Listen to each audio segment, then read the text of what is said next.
Today we're going to discuss Six Sigma and Lean. Both of those are forms of tools and techniques that we can use to help us with process improvement. I'll give you a moment longer to read the quote on the screen.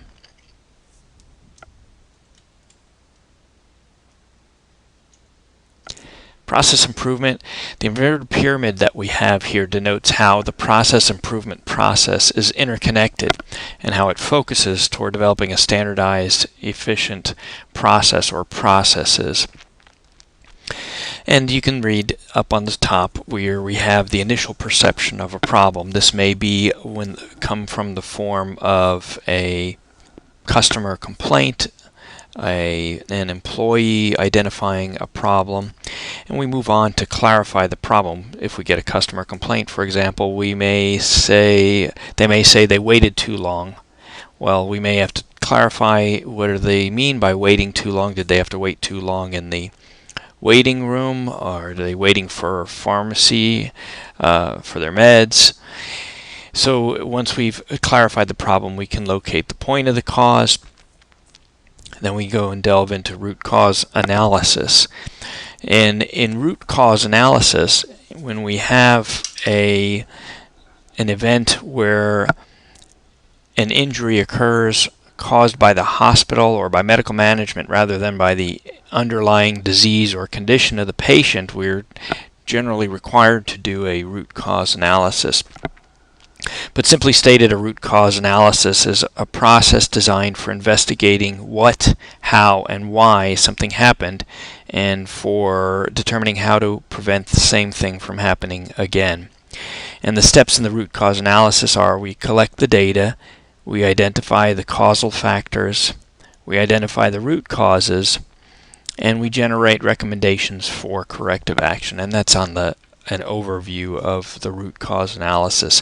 Once we've determined the root cause analysis, we develop and design some solutions to prevent the problem from occurring again or to mitigate its effects. Once we've designed the solutions and implemented them, we start measuring the effectiveness, and then their measurement phase, that's where we're going to get into some of our tools a little bit later on today, and we'll talk about that when we get to it. And then finally, we want to standardize our processes. It doesn't help us if we fix one problem if we don't standardize the solution across all areas that it affects. And Lean and Six Sigma are a couple of tools that we have in our arsenal, and they also provide techniques that we can use to improve the process. For Six Sigma seeks to improve the quality of manufacturing and business process by identifying and removing the causes of defects or errors in variation, and also it's focusing on outputs that are critical to customers. Now, another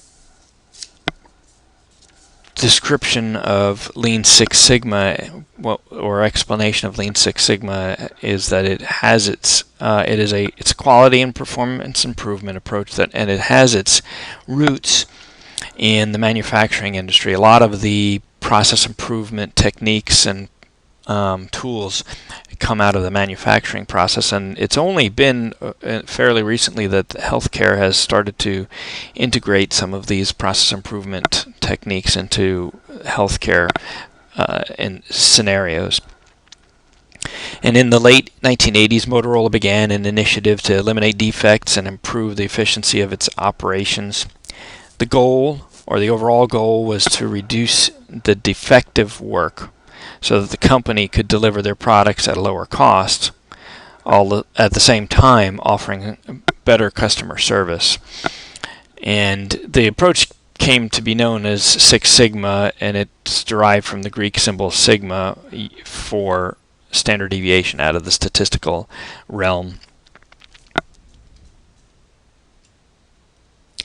And with the Six Sigma process, it has a belt system, and there's some advantages to having the belt system too. It integrates into the company's philosophy or understanding that there is an expertise level required for these different levels of Six Sigma, and people can relate to the belts as you would to martial arts, and a master black belt being the highest in the Six Sigma process improvement program. So by having the belt system, the different organization members recognize what level of education or experience that each of these Six Sigma practitioners hold.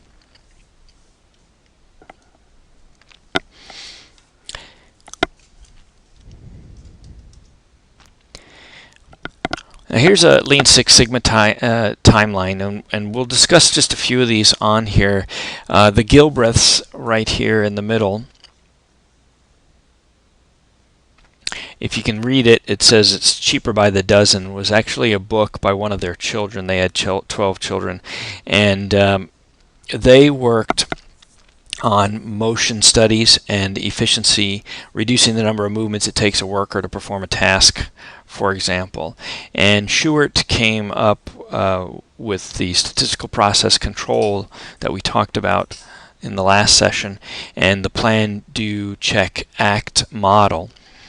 In the plan stage, you identify the pattern and you make a plan. In the do stage, you test the plan. In the check stage, you're asking, well, is the plan working? And then finally, in the act stage, you implement the plan, and always you want to document, just so that you have a record of what you've done and what has worked, what has not worked. Now, Shewart had created the plan, do, check, act model. Deming modified Shewart's plan, do, check, act model to come up with the plan, do, study, act. And Deming also created or generated the 14 points for implementing quality improvement.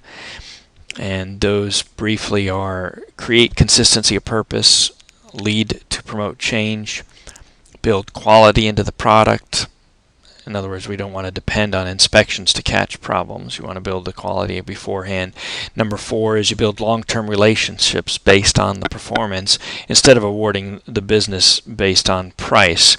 Unfortunately, our government doesn't generally work that way, but that's by law. In 5, we have continuously improved the product, the quality, and service. And a lot of these different performance improvement, process improvement techniques and tools include the continuous improvement phase. In the 6th point for implementing quality improvement from Deming is to start the training. The 7th is we want to emphasize leadership.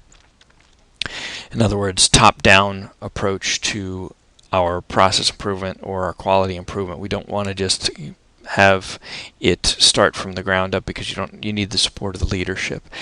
And the 8th step is we want to drive out fear. The 9th step is break down barriers between the departments, and that can be one of the more challenging aspects of quality improvement. And then the 10th step, or the 10th point, is to not harangue the workers. We want to encourage workers. The 11th is support, help, and improve. The 12th is remove barriers to pride in work. The 13th is institute a vigorous program of education and self-improvement. And then the 14th is to put everyone in the company to work on the transformation.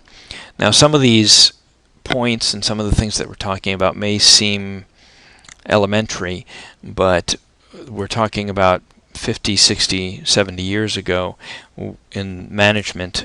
In primarily the manufacturing business, these were fairly new concepts.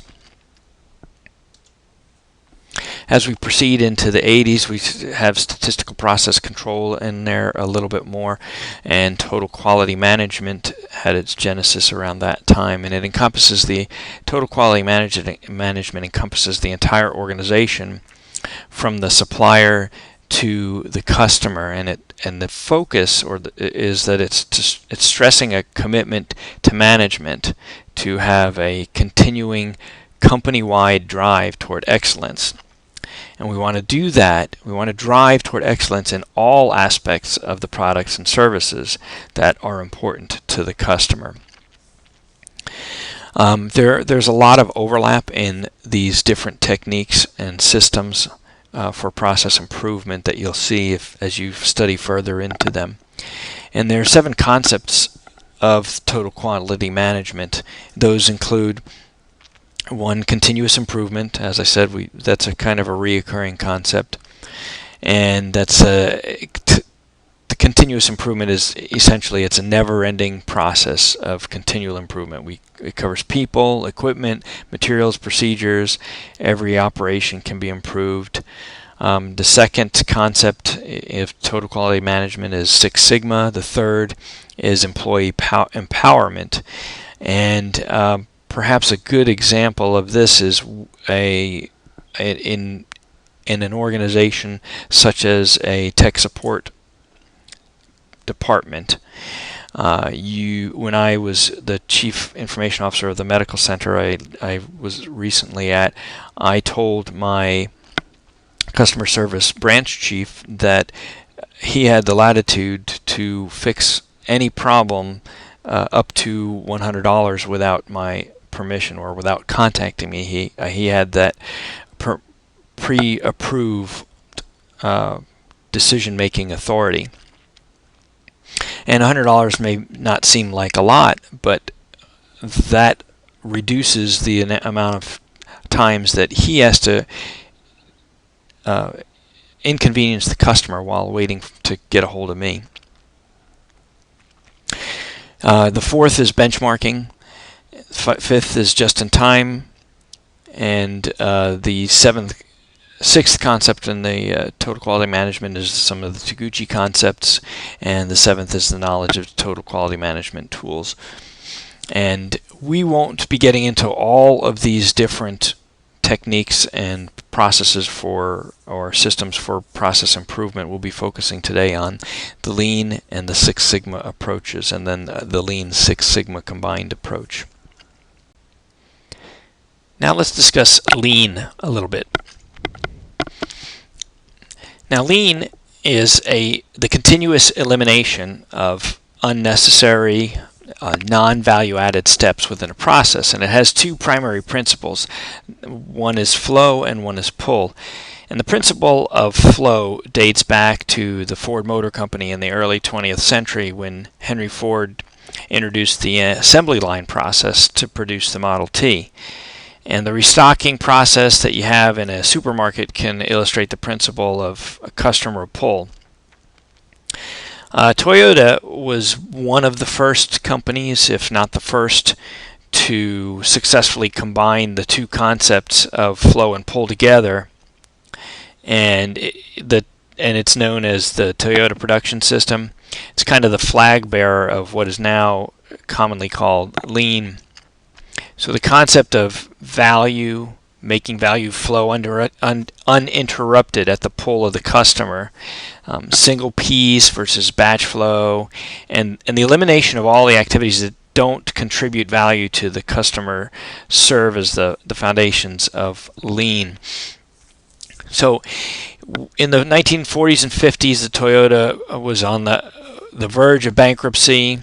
The dynamics of the industry were changing. They were moving from mass production to more flexible, shorter, varied batch runs. In other words, people wanted more colors, different features, more models. And Taiichi Ono had visited the U.S. and was inspired by 3 observations that he saw.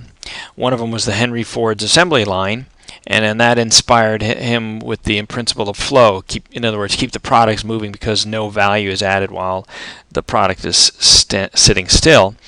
The Indy 500 gave him the idea of rapid changeover, and the American grocery store led him to the pull system. The material use signals when and how the stock needs to be replenished. So let's take a look at the approach to Lean. And the path really is to follow is the theory behind lean is that the waste is deadly, and then how do we apply that is that we define the value is, in other words, we act on what is important to the customer. We want to identify what the value stream is. In other words, we want to understand what steps in the process add value and which steps in the process don't add value. And I hope you can start relating this to healthcare in the environments where you're working. And the third step of making it flow means we want to keep the work moving at all times, and we want to eliminate the waste that creates delay. Obviously, this doesn't mean we want to take breaks away from people, but while they're working, we want to keep the work going. And then we want to let customer pull affect us. We want to avoid making more or ordering more inputs. And I say inputs instead of products because we deal more in the service-oriented business of healthcare. But we want to avoid making more or ordering more inputs for customer demand that you don't have. And we'll talk a little bit more about that. And then number 5, pursue perfection. It's pretty straightforward. There's no optimum level of performance. We want to just keep getting better and better.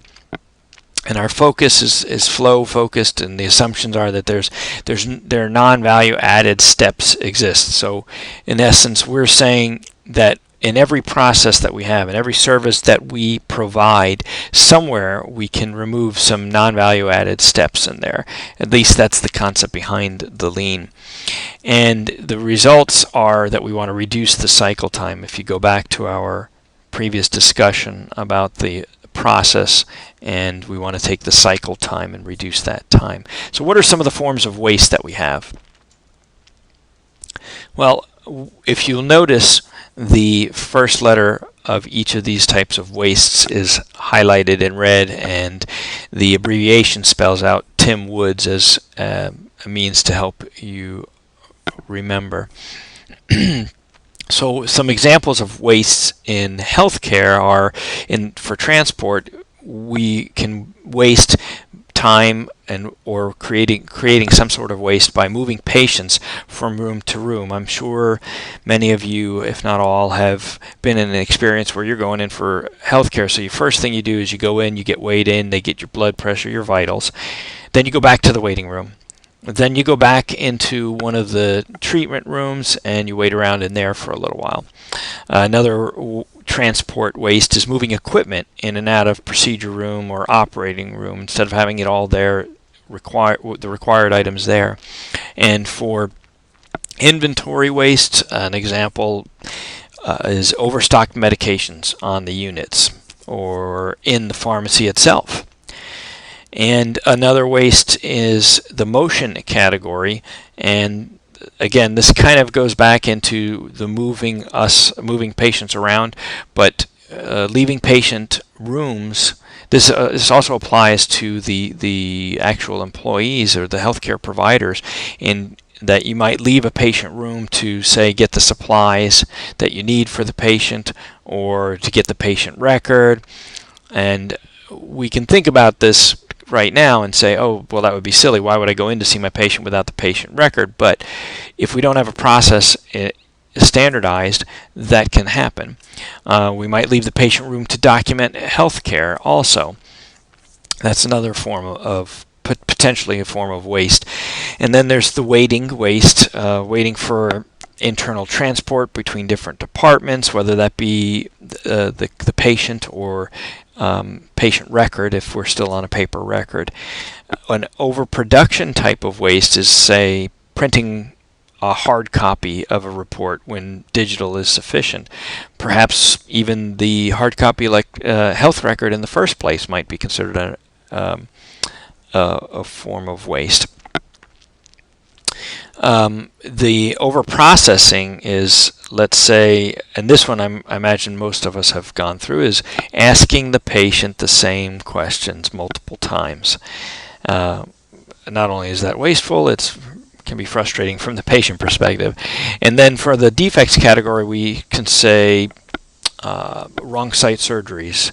And if you've I imagine you've heard of situations where people have actually taken markers and written on their leg, wrong leg, use the other one, or surgery on the other one, something to that effect.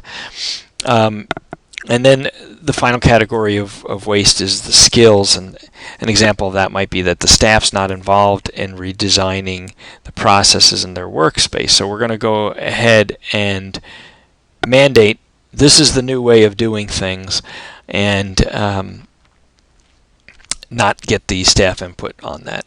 And in the Department of Defense, anecdotally at least, the electronic health record, ALTA, was designed without much provider input, and it is somewhat, they've improved it over the years at a great cost, but it's been the bane of the provider for many years.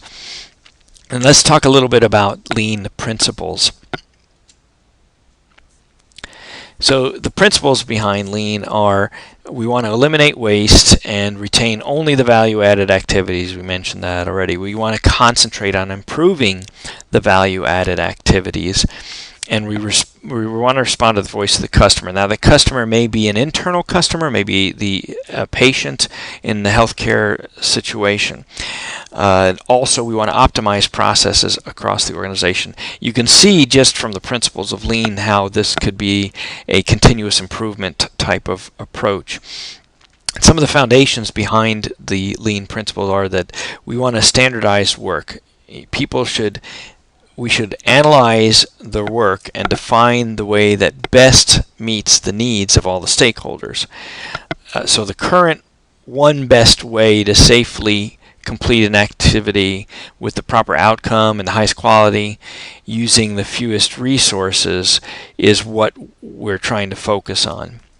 And we might not currently have that, but that's what the target is. And we want it standardized, but not necessarily identical. We don't need any mindless conformity. We want thoughtful setting of standards, and they should involve those that do the work, and really they should be written by those who do the work. And the other foundation we want to look at is level loading. In other words, we want to smooth the workflow and patient flow throughout the entire hospital. So what are some of the methods and tools that we have within Lean? Well, you may or may not have heard of Kaizen events. And some of the larger facilities, healthcare organizations such as Kaiser and all, are generally implementing Kaizen events, even a little bit more than Six Sigma type events, because Six Sigma events generally last quite a while, 6 months to a year. But a Kaizen event it's usually 2-3 weeks. You'll get a small group of people together. They'll go in and attack a very specific problem and come up with a solution. And the Kaizen event, it's a planned and structured process that enables the small group of people to improve, as I said, some specific aspect of their business. And it's quick, it's focused, and it takes just a few weeks, generally speaking. And the 5 S's, this method reduces waste through improved workplace organization and visual management. The Kanban is a term, it can mean a signal, a card, or a sign, and it's most often a physical sign or a physical signal, paper card or of a plastic bin, that indicates when it's time to order more, from whom and in what quantity. And I can imagine you can see that where the computer or automated systems can come into play to be very helpful in that type of a situation. And so what then is the difference between Six Sigma and Lean? Well, here are some differences and similarities. Some argue that Lean moves the mean and that Six Sigma moves the variance, but they're often used together, and we should not really be viewed as having different objectives. For example, waste elimination eliminates the opportunity to make a defect. So in Lean, we're looking at waste elimination, and in Six Sigma, we want to reduce defects. And less rework means faster cycle times. So Lean and Six Sigma are really complementary in nature, and if they're done properly, they can represent a long-term business or organizational initiative that can produce really unprecedented results. You can really get some fantastic results by implementing them both. The challenge that I have seen is you have to ensure that we're not just taking the process improvement of the month club, and you want to make sure that your organization is truly dedicated, really from the leadership on down, to implementing Lean and Six Sigma. And as we said, while Lean focuses on eliminating non-value-added steps and activities in a process, Six Sigma focuses on reducing variation from the remaining value-added steps. So in other words, Lean makes sure we're working on the right activities, and Six Sigma makes sure we are doing the right things right the very first time that we do them. So I'll say that again. Lean, make sure we're working on the right things. Six Sigma, make sure that we're doing the right things right the very first time that we do them. So doing the wrong things, that is performing non-value activities, for example, is purely waste. And worse yet, the investment we make in becoming extremely proficient at doing the wrong things right the very first time we do them is also totally waste. So Lean and Six Sigma mean to simplify and to perfect. That's really the crux of the two. And so we're going to perfecting non-value added steps in a process is useless, and it's really wasteful actually, because you're wasting resources in fixing a process that's not adding any value. And so Lean defines and establishes the value flow as pulled by the customer, and Six Sigma makes the value flow smoothly without interruption.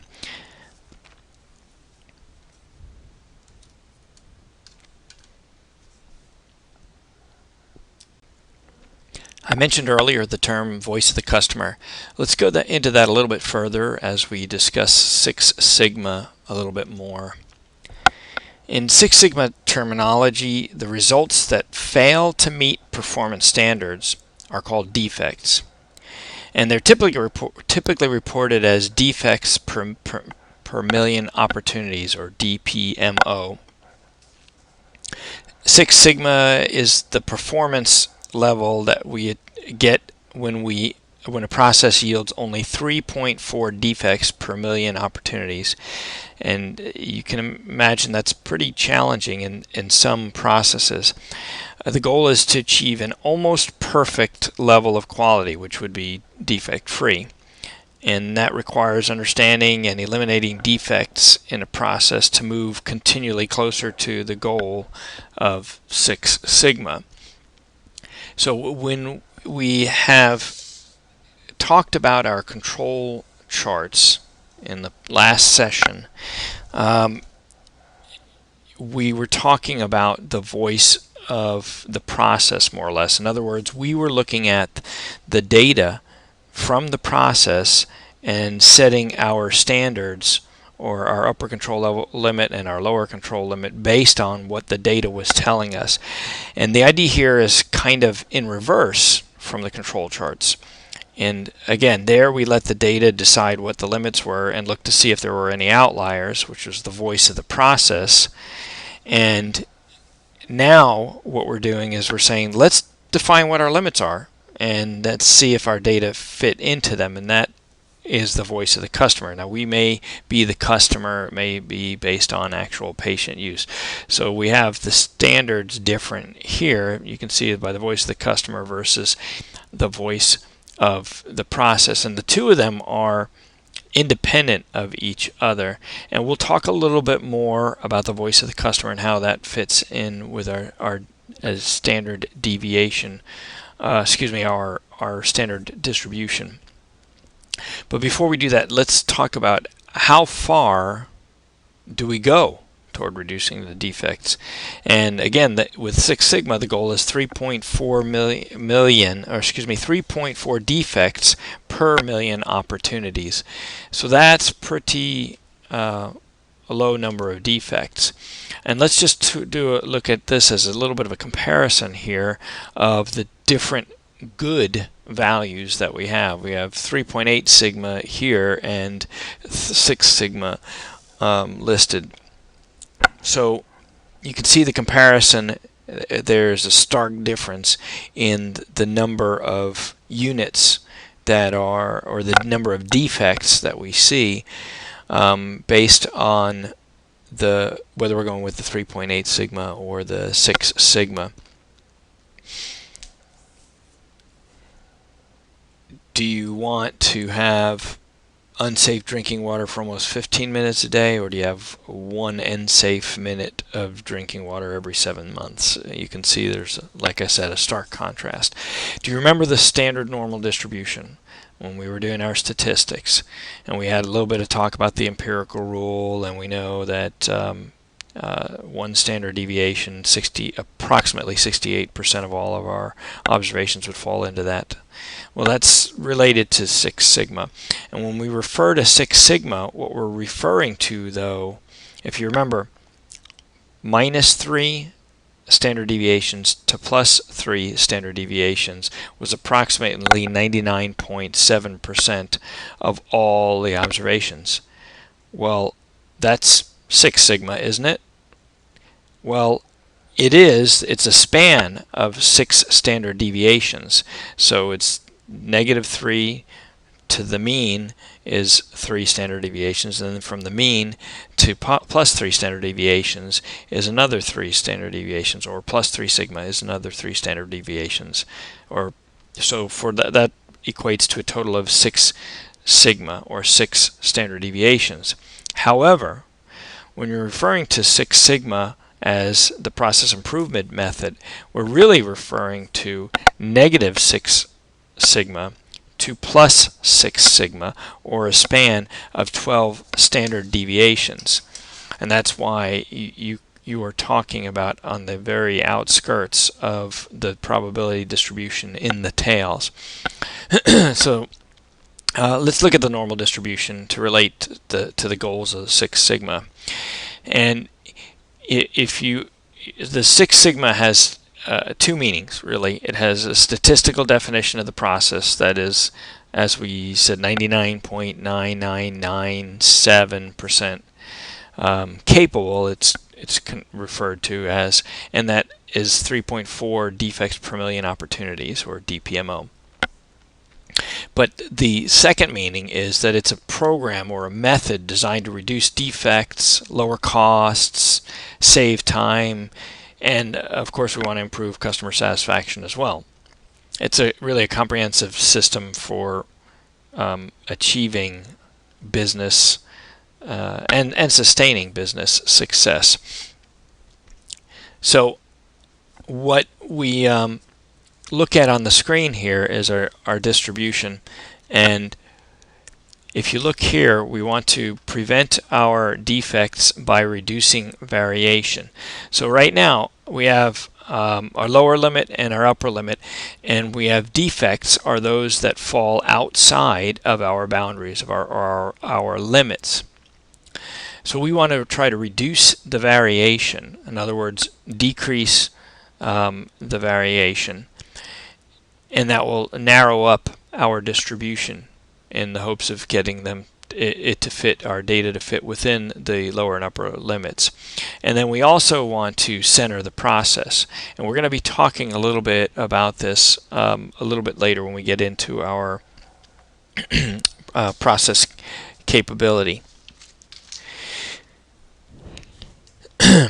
So the smaller the value of sigma, or standard deviation, in the data set, the greater is the sigma capability. And that might not sound all that intuitive until you realize that sigma capability, like a 4 sigma or a 5 sigma capability, is defined in terms of how many sigmas can be absorbed within a specified tolerance range of a performance measure. So that's what we have up there with our upper and lower limits. So the smaller the value of the sigma, the greater the number of sigmas that can be absorbed within a specified tolerance range. So if we have a smaller standard deviation, but yet our upper and lower limits are set by a value, a number value based on the item that we're measuring, we can fit more of those within those limits. Just think that looking at our distribution, the entire distribution, and this isn't an ideal representation because the tails don't actually touch the bottom, but in the entire distribution encompasses 100%. So if we're encompassing 100%, and it always encompasses 100%, whether or not the spread is relatively tight, as it is here, and making it the point higher, in other words, more leptokurtic, or if it is the spread out a little bit further, we still have 100% underneath the normal curve. It's just, think of it almost like a balloon. When you have a balloon that's blown up and you squeeze it in one area, it gets bigger in another area. So we still have 100% of the observations under the curve, and if we can tighten it up so that those standard deviations are smaller, it'll tighten up the range of the sigma values so that we can get it to fit between the two limits. So sigma capability, it's also directly related to the defect rates. The 4 sigma capability process has a little over 6,000 defects per million opportunities, and a 5 sigma capability is only a little over 200 defects per million opportunities, and a 6 sigma capability is only 3.4 defects per million opportunities, as we talked about. And kind of as I alluded to earlier just a second ago, is that 6 sigma is really, it's a relentless, almost ruthless pursuit of reducing variation.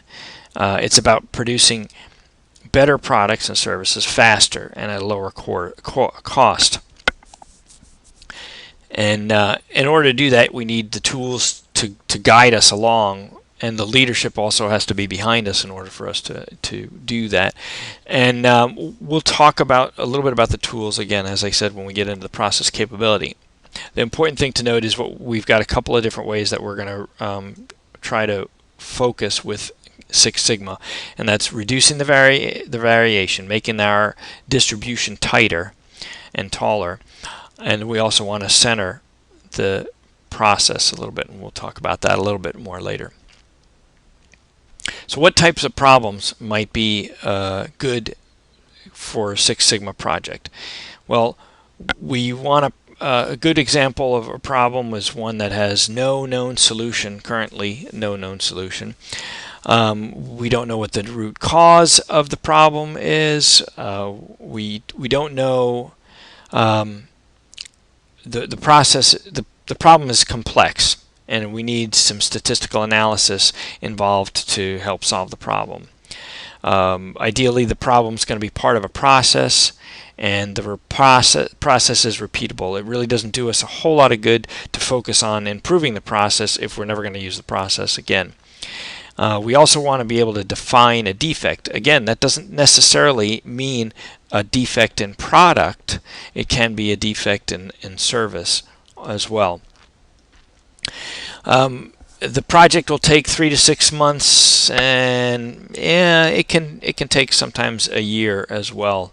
So that is actually an important factor when starting out a 6 sigma project. You really need to know whether or not the leadership is behind the project and will be behind the project for entire 3 to 6 months or even a year, and it's a very time-intensive process. So you want to, I mean, people standing there with clipboards and stopwatches sometimes. So you really want to ensure that the leadership is there and the resources are there to do the Six Sigma project. And of course, you want to have data available, and that data available is that you may have to make the data available. Again, pulling out clipboards and somebody watching the process of running patients through, let's just say your primary care physician with just a regular annual physical type of visit, something that's relatively standardized, and you collect the data on that. The Six Sigma approach uses a method referred to by its acronym. You may have heard of it. It's referred to as DMAIC, or define, measure, analyze, improve, and control. And so what we do is we want to define the process. The problem definition requires knowing the customers of the process. Again, these don't have to be our patients or external customers. They can be internal customers. And so we want to know the customers of the process and what their requirements are, whether both the input or the output and service requirements. Once we know what the customer wants, or once we have the customer wants in hand, it's possible to measure the performance against these requirements. You may already have that data that you can just pull because it may be something that you normally track, but again, it may be a matter of pulling out a clipboard and a stopwatch. And measuring and sampling systems are used sometimes to understand what's actually happening in the process, and the collected data, we use that to calculate a sigma score for the current process.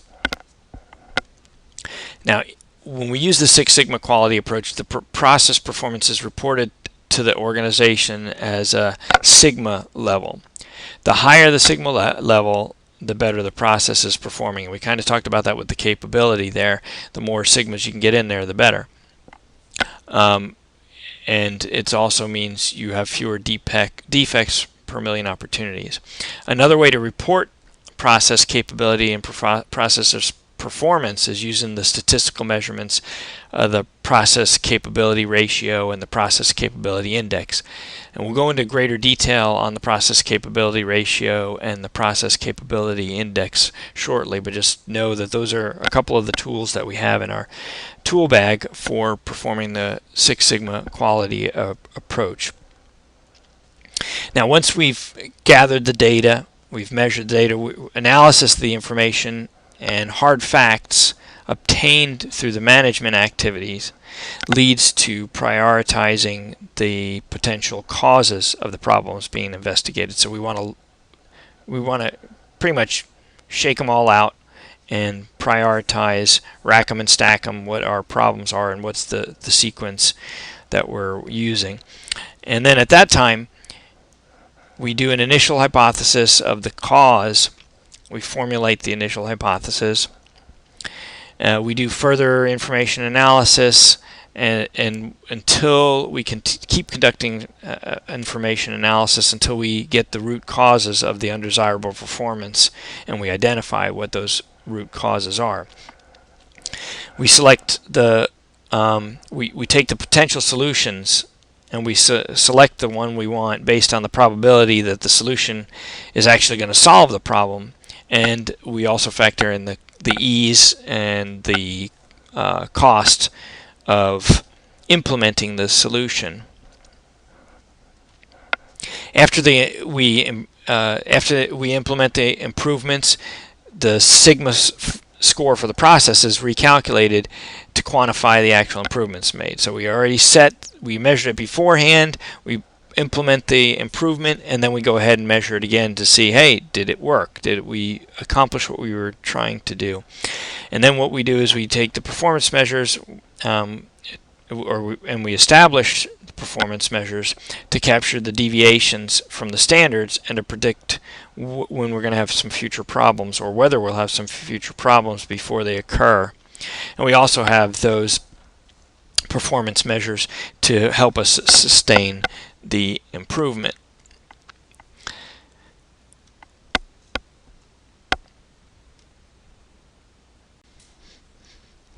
Let's go a little bit into detail on the DMAIC method. So we're going to define the scope of the problem. We're going to document the process, collect and translate the voice of the customer. Remember, we talked about the voice of the customer before a little bit. And what we're going to do is determine the project objective and the benefits that we hope to gain from the project. Once we've defined or determined the project objective and the benefits, we can define the metrics and what exactly are we going to call our defects. What is it that we're going to look for? We establish the preliminary baseline. We develop the problem and the objective statements. We estimate the financial benefit of doing the project. Then we create the project charter. We confirm the improvement method, define the project roles and responsibilities, identify risks, establish the timeline, and a very big, important part of the process of the define stage is getting that managerial buy-in, because we really need leadership in order for the Lean Six Sigma project to work, as we talked about already. Now, in the measure phase of the method, or the DMAIC method, we want to define the as-is process. In other words, we want to look at what is going on now. We develop the value stream map and a process flow diagrams, and some of that you can find in your book and do a little more reading on that. We'll validate our measurement system for our outputs, and you want to make sure that you don't assume your measurements are accurate. The measuring system must accurately tell you what's happening, but we can't assume that it's already accurate, so we have to evaluate the accuracy of our measurements. And then from there we want to quantify the process performance. So we want to actually do the measurement at that point. Once we've done our measurement, we go into the analyze phase, and we identify the potential causes for the problem, and then we investigate those causes that are significant. And the way that we do that is we collect data on each of those causes. We do some graphical and quantitative analysis, and we can use several of the different charts. Your book has these, such as the Pareto chart, the fishbone diagram, which is a cause and effect diagram, sometimes called the Ishikawa diagram, based off of a gentleman by the name of Ishikawa who designed it. You can do chi-square test, regression analysis, failure mode, effects analysis, and we identify the significant causes to focus on from all of that analysis. And from there you identify the critical factors of a good output and the root causes of defects or the bad output. Then you can move on to the improve phase. So we're going to generate some potential solutions, and of course the general brainstorming techniques can be used for that. We want to select, and once we make the selection, we'll go about testing our solution, and then we develop an implementation plan from that. In the control phase, what we do is we create a control and monitoring plan. In other words, we set up some metrics so that we can measure our progress and monitor our process, our plan. We also want to implement the full-scale solution once we've done the testing on the initial implementation of the solution, and from there we finalize the transition. In other words, we've developed the plan, we've tested the plan, we've now going into full-scale implementation, and we've made this the new norm. So last time we talked about statistical process control as a form of measurement.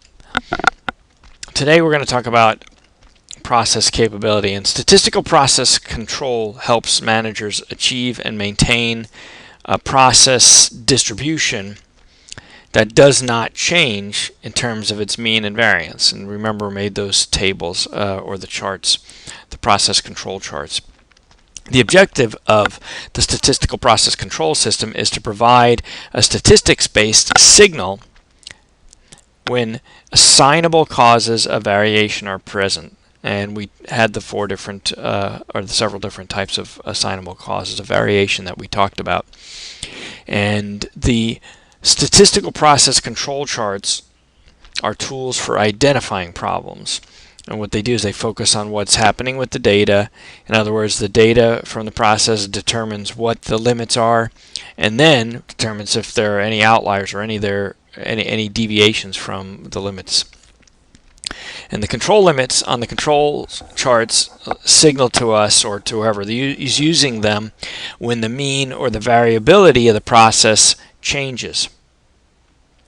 A process that's in statistical control, on the other hand, may not be producing services or products according to their design specification because the control limits are based on the mean and variability of the sampling distribution, not the design specification. So if you remember, the way that we develop our control charts is we took a sample and we used that sample to develop our control charts.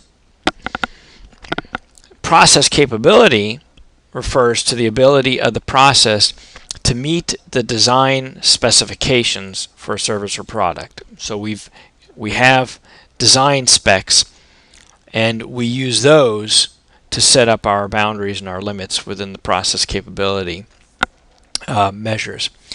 So design specifications are often used or expressed as a target and a tolerance. For example, let's say the administrator of an ICU lab might have a target value for the turnaround time of lab results to the physicians, and that target value might be 25 minutes and a tolerance of, let's say, plus or minus 5 minutes because of the need for speed and under these life-threatening conditions that the physicians might be dealing with. And that tolerance gives us an upper specification of 30 minutes and a lower specification of 20 minutes. In other words, our target's 25 minutes plus or minus 5 minutes, and that way when we add in the 5, we get the upper specification of 30 minutes. We subtract out the 5 minutes to get a lower specification of 20 minutes.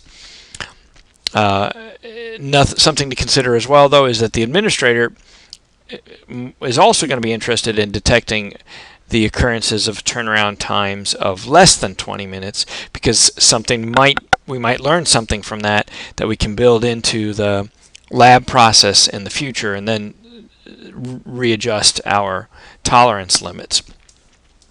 So what is process capability? Well, process capability measures provide us with an index regarding how good our process is. More specifically, process capability is a measure of the performance of a process relative to the specifications of the process output. This is more or less formalizing what we just talked about.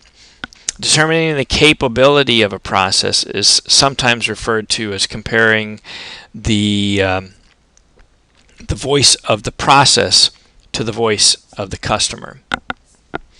And so how do we employ this process capability?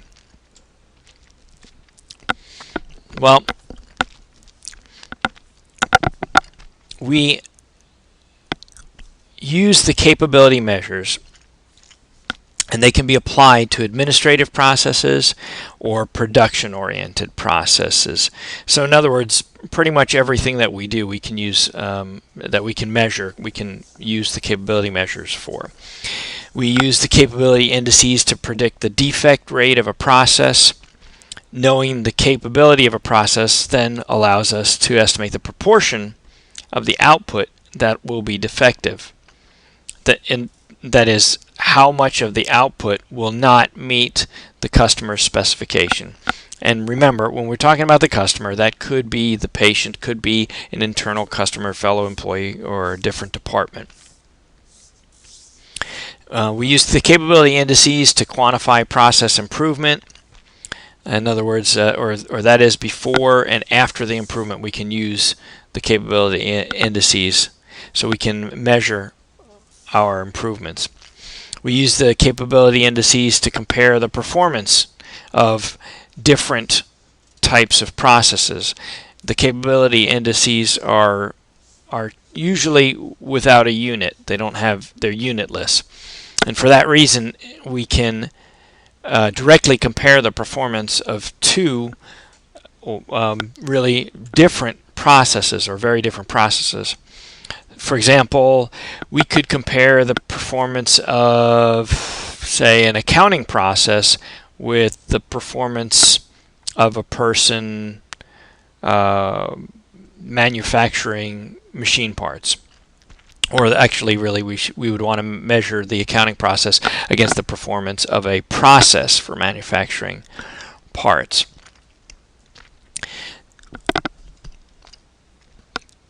And one of the things we want to make note of is that the capability of a process should only be calculated after the process control has been attained.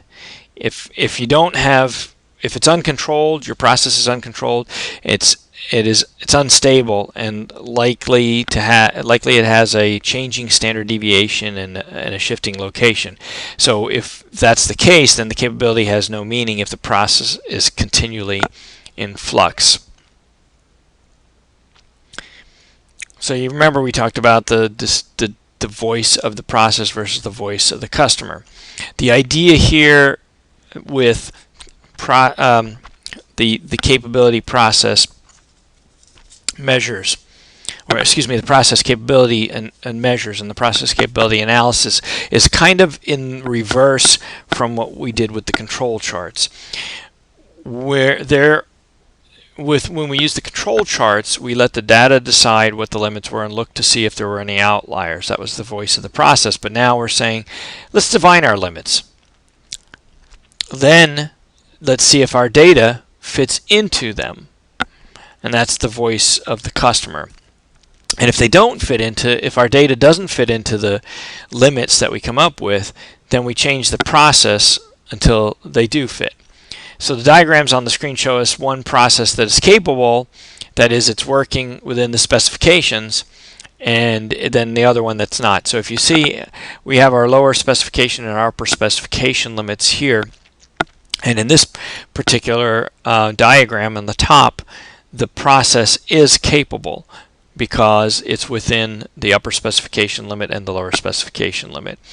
And although this may, just imagine that the vertical lines continue on up through here, but the lower specification here and the upper specification are interrupted or exceeded by our data distribution. So we're outside of the specification limits, and therefore we are not capable. You'll also notice, and this will be a little bit later on, that we are not centered either, our data. It's off center from the specification limits. There are two measures commonly used when we're in the practice of assessing the capability of a process. Remember, I said using the Six Sigma quality approach, process performance is reported to the organization as a sigma level. The higher the sigma level, the better the process is performing. And another way to report the process capability and process performance is using some statistical measurements. And those statistical measurements are the process capability ratio and the process capability index. So the process capability ratio deals with variation. A process is considered capable if it has a process distribution whose extreme values fall within the upper and lower specifications for a service or product. And if we go back to our things, our diagrams here, that's this case. And obviously, if the process distribution, or the data from the process, the data distribution of the process doesn't fit within the upper and lower specifications, it would not be considered capable. You should note here that the formula that we have listed here, it contains no reference to the location of the process. It's only talking about the width.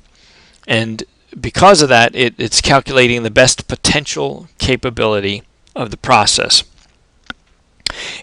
So in essence, it assumes the process is centered between the upper and lower specification limits. That's not always the case, and we'll talk about that in a little bit. As a general rule, most values of any process distribution fall within plus and minus three standard deviations. So specifically, 68.26% about are within one standard deviation. And you should remember these. Remember we talked about when we did the empirical rule, 68%, about 68% of the observations fall within one standard deviation. About 95% fall within two standard deviations of the mean, plus and minus, and about 99.7 are within -3 to +3 standard deviations. In other words, the range of values of the quality measure generated by a process, it's about or approximately 6 standard deviations of the process distribution. So for a process to be capable, its values must fall within the upper and lower specifications. And usually what that means is that the process capability is within plus or minus 3 standard deviations from the mean. And probably should be better to say that usually that means that the process capability is within plus and minus 3 standard deviations from the process mean. So if a process is capable, the difference between the upper and lower specification, called the tolerance width, it must be greater than 6 standard deviations, or in other words, the range from the upper to lower specification. Again, that's called the tolerance width. So the process capability ratio, and that's denoted by C sub P that we have right here, is defined as the upper specification minus the lower specification divided by 6 sigma, where and the sigma stands for the standard deviation of the process distribution.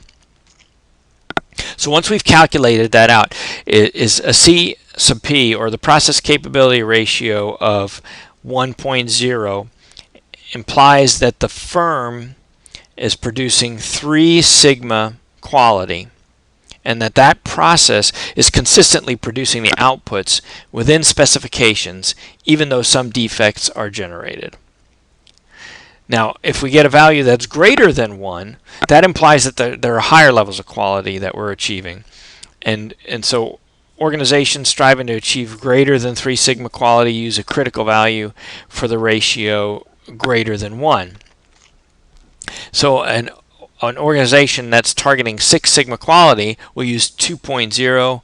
A firm or a hospital targeting 5 sigma quality will use 1.67, and so on. Now, capability ratio, a process capability ratio value of less than 1 indicates that services or products are outside the tolerance. And the higher the value, the more likely the process will be within design specs.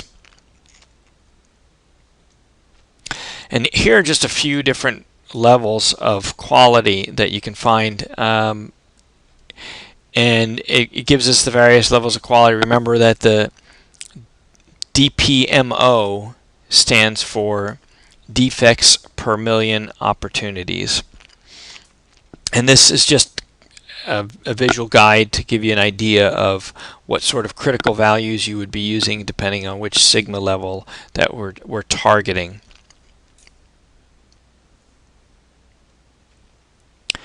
So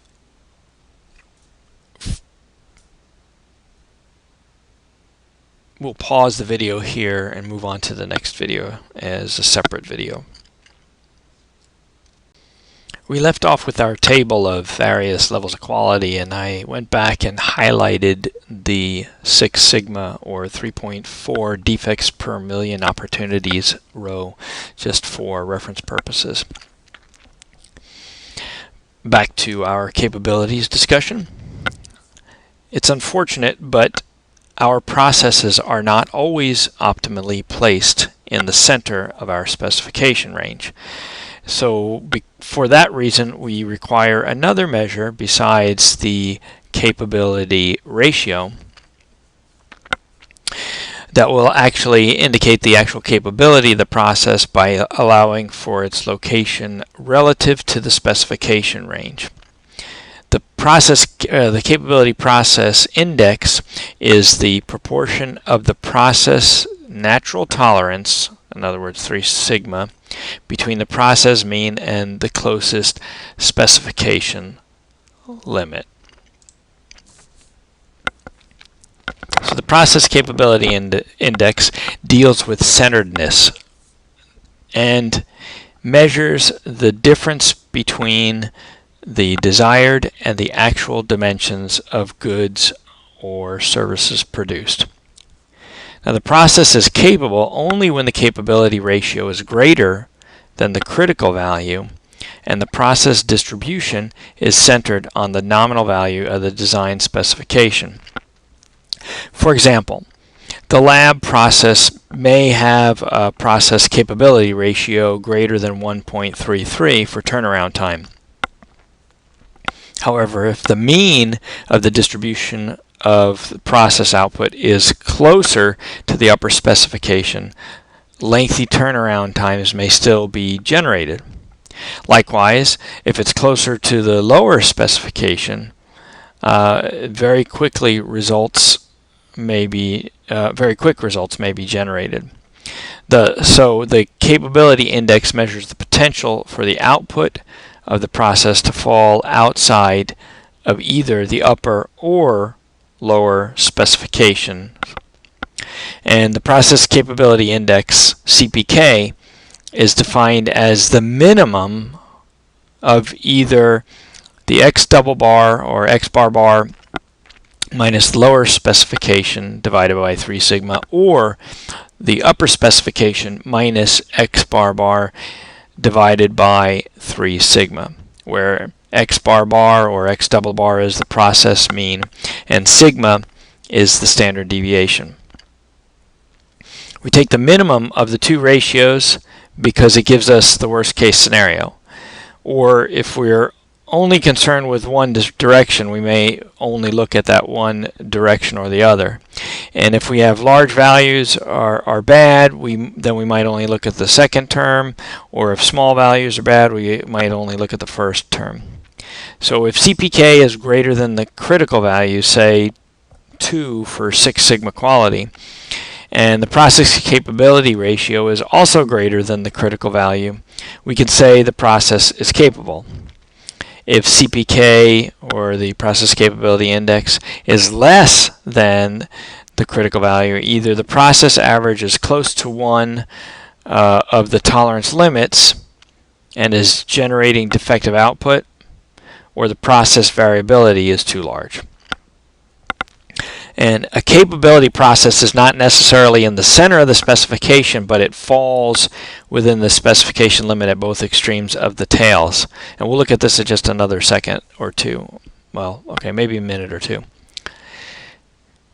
When the process capability, or the CPK index for both the upper and lower specification limits equals 1, the process is centered.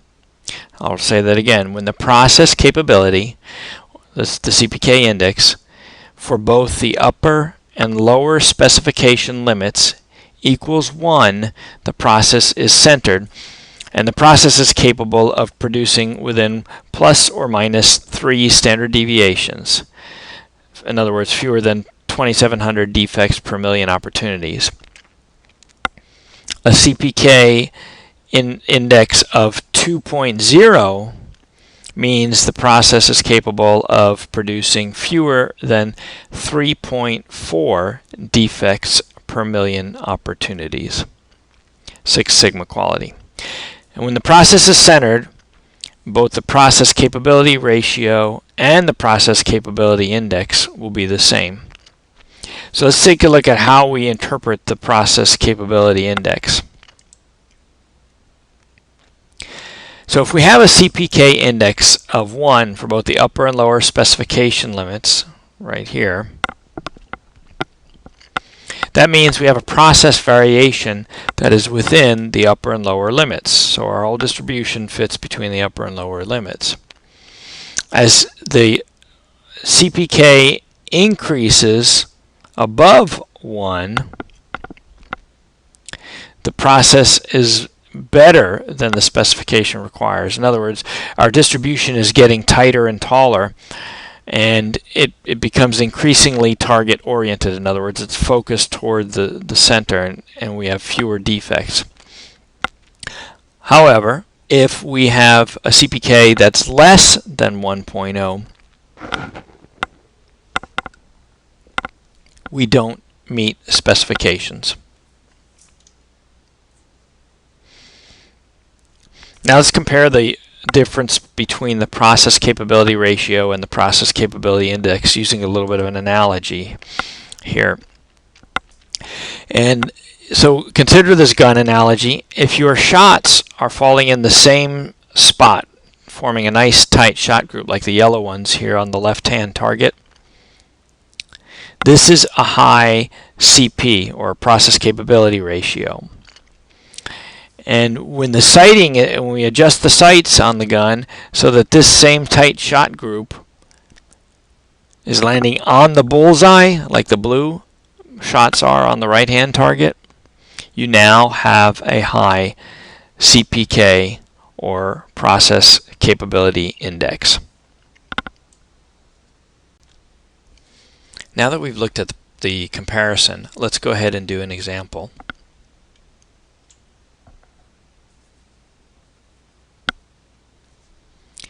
The intensive care unit lab process has an average turnaround time of 26.2 minutes and a standard deviation of 1.35 minutes. The target value for this service is 25 minutes with an upper specification limit of 30 minutes and a lower specification limit of 20 minutes. The administrator of the lab wants to have 4 sigma performance for her lab. Is the lab process capable of this level of performance? Let's find out. The first step we're going to do is we're going to find out what our process capability index is. We're going to check our centeredness. And how do we do that? Well, we have our formula at the bottom of the screen, which is the CPK formula.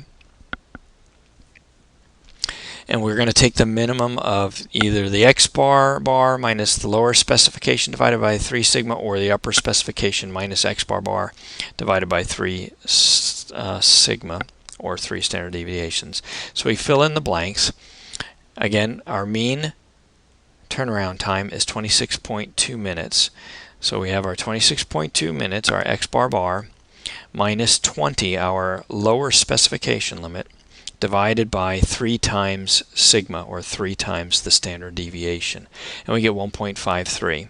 We do the same thing for the upper specification limit, putting in the values that are appropriate. So we have the upper specification limit of 30 minus the mean turnaround time, or the X bar, divided by 3 times sigma, and we get 0.94.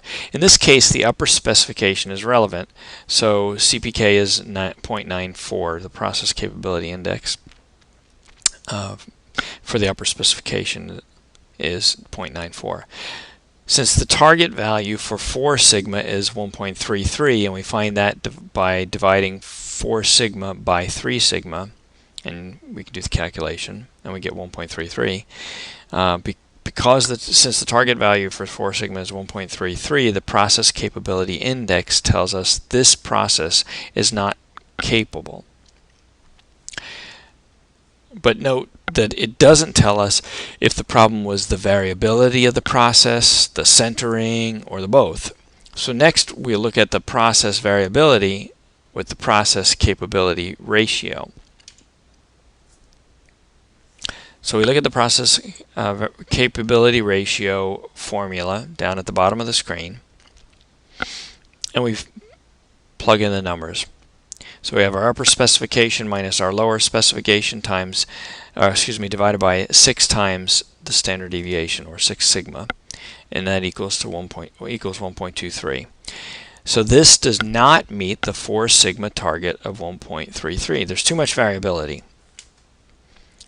So suppose now that the administrator initiated a study and found 2 activities, report preparation and specimen slide preparation, were identified as having inconsistent procedures. So when the procedures were modified to provide more consistent performance, new data were then collected, and the average turnaround was now 26.1 minutes with a standard deviation of 1.2 minutes. So now our process capability ratio is 1.39 once we calculate out the values in there. And again, we go back up here, the 4 sigma target is 1.33. We calculated that out here. And so we exceeded 1.33, so we have process capability, but the capability index still has problems. If we take a look at our CPK, our capability index formula, and put in our values, we get 1.69 and 1.08. So we have 3 sigma capability, but we don't have 4 sigma. The variability is okay, but we're off center.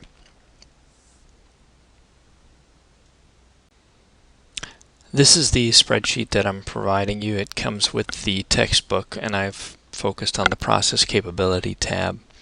All we have to do is fill in the aqua colored sections. And now the first is for your CP value, your process capability ratio, and all we need for that, if you remember our formula, actually I can copy the formula over.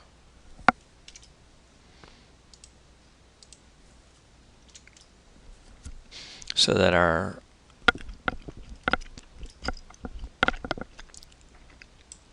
ratio is upper specification minus lower specification divided by 6 sigma.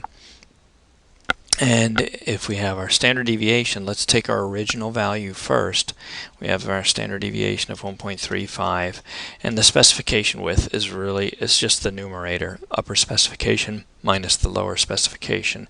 And our upper is 30 minus 20 is equal to 10, so we put that in, and we get 1.234, which is the same thing that we got in our example.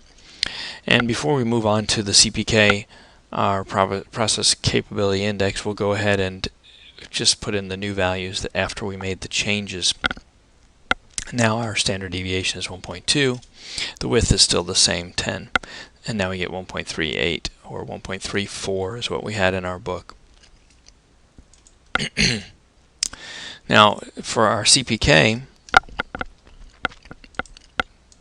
I'll copy that formula in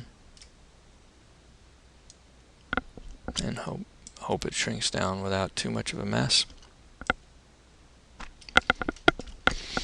And there we have our CPK formula, or our process capability index. Now here again we're just putting in the aqua values that were given. So our process mean turnaround time was 26.2 minutes. Our standard deviation was 1.35 minutes. Our lower specification is 20. And our upper specification is 30. Here we don't even have to calculate the specification width that we had to up above. And we get the 0.9, the CPK index of 0.93827. Now we'll put the new values in. 26.1 is our new turnaround time after we made the modifications, with a 1.2 minute standard deviation, and the upper and lower specification limits stay the same, and our spreadsheet calculates everything out for us. And there we see we get the same values that we got from in our PowerPoint slides.